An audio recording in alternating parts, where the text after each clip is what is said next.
Сот тутумун санариптештирүү уланууда. Аракет ачык айкындыкты камсыздоо, сот адилеттигине жетүү болуп саналат. Ушул тапта сот автоматташтырылган системасы ишке киргизилген. Тутум соттук иш түшкөндөн баштап чечим чыгарылганга чейинки процесстерди автоматташтырган. Ал система бүт Кыргызстан боюнча ишке киргизилип, азыркы учурда Кыргызстан боюнча 63 сот, райондук соттор бул система менен иштеп келет. Буга катар сот тутуму материалдарды автоматтык түрдө бөлүштүрөт. Система шаблондорду колдонуу менен соттук иштер боюнча документтерди тез жана сапаттуу даярдоого мүмкүндүк берет. Аябай жеңилдетилип калган. Анткени биз делаларды издеп отурбай, компьютерден эле ачып, карап, кайсы стадияда эмне болгонун протоколдорду ачып, протоколдордогу окуп, ушунун баарын билүүгө мүмкүнчүлүктөр түзүлөт.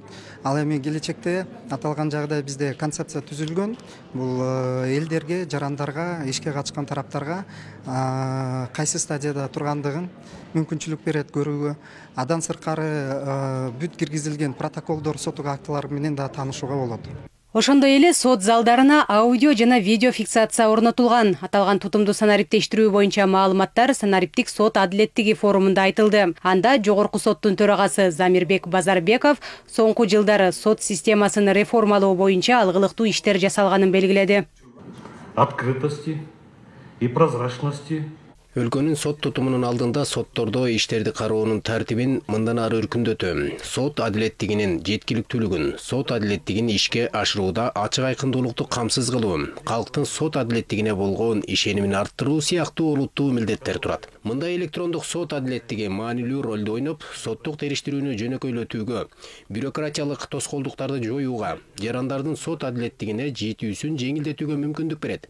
Бул өз кезегинде сот адилеттигин ишке ашырууда анын сапатын жогорулатууга өз убагында каралышын жана ачык айкындуулугун шарттайт.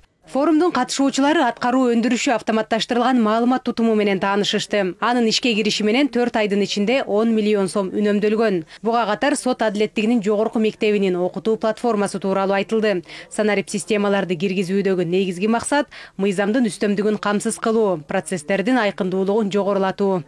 Жазгүл Сейдахматова, Чыңгыз Токторбек уулу, ЛТР, Бишкек.